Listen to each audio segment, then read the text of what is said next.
Well, we're forecasted to get 17 inches of snow. I don't know if we'll get all of it, but it's already started snowing really hard.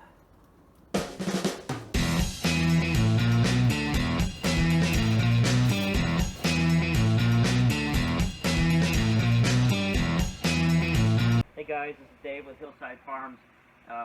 Tonight we're about to get 12 to 17 inches of snow, and it's 22 degrees outside, so I'm in full winter weather mode, and trying to stay warm with my snowsuit. And that amount of snow is enough to collapse this greenhouse. So I'm going to take precautions. I'm going to do 3 steps. The first is I put in all these posts, and that's to help support the trusses. I put 1 2x4 every other truss, and I have a video on how I did that. Number 2 is I'm going to run a heater. So usually I use my Big Buddy heater here, and it's enough to put out I think 14,700 BTUs, and I usually run that when it's about 22 degrees outside, and that's enough to keep it just about freezing, which is all I need for now. And but tonight I'm going to be pulling out the big gun. So this is a bullet heater, and it's got a 40,000 to 50,000 and 60,000 BTU range, and my goal is to find out what temperature the snow melts. They say that I need like 300 BTUs per, anywhere from 150 to 300 BTUs per square foot of the plastic there, and which is a lot. Even if I ran both of these together, it's not going to cut that. So I'm just going to run it, and I'm going to find out what temperature the snow starts melting. That's my second. My third step is I'm going to pray. I'm going to pray that God just doesn't rain down all 17 inches at once and just completely annihilate this greenhouse. Alright, so I turned the heater on, that bullet heater, and you can just see the snow just melting and sliding off. That's awesome. I can't believe that. It's actually working. Hopefully I can keep all this snow off.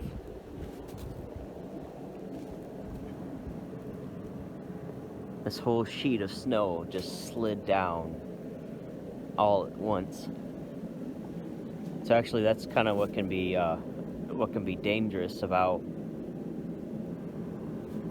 this method is if the snow slides off of this side but stays on the other side, it can actually push the greenhouse and collapse it. But I think this is going to work. Let's take a look at this side. Still got a good bit of snow over here, but I can see it starting to melt over there on that side. It's so cool. The snow is just rolling. It's just rolling off like a giant cinnamon roll. That is so cool.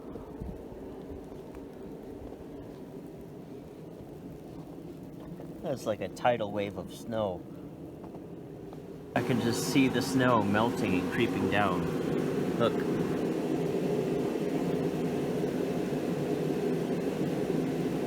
Look at it go.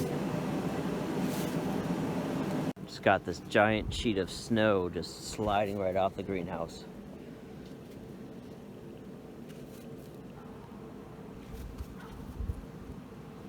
That is awesome. Never been so excited to see snow falling. Here's the path that I gotta take to the greenhouse, up through the woods in the middle of the night. I'm out here at 5 a.m. and so much snow has slid off this roof that it's creating so much pressure against the side of the greenhouse that I think it's a good idea to shovel it. That snow drift is about 2.5 feet deep, and it's just super thick. Okay, so it's the next day after the snowstorm, and as you can see, the greenhouse is still standing there, just like it was the day before. Everything worked just the way that it was intended to, and so the main thing that I learned is that below 40 degrees, the snow doesn't move. It doesn't move at all, and I've got a helicopter flying over my head, and it's probably going to get really loud.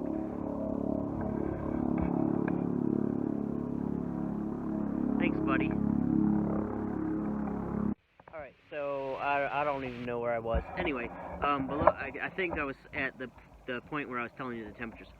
So below 40 degrees, the snow stayed in one spot. But once it hit 40 degrees, 40 to 41, the snow actually started shedding, and that's when you saw the big sheets of ice finally starting to roll off, and it really saved the greenhouse.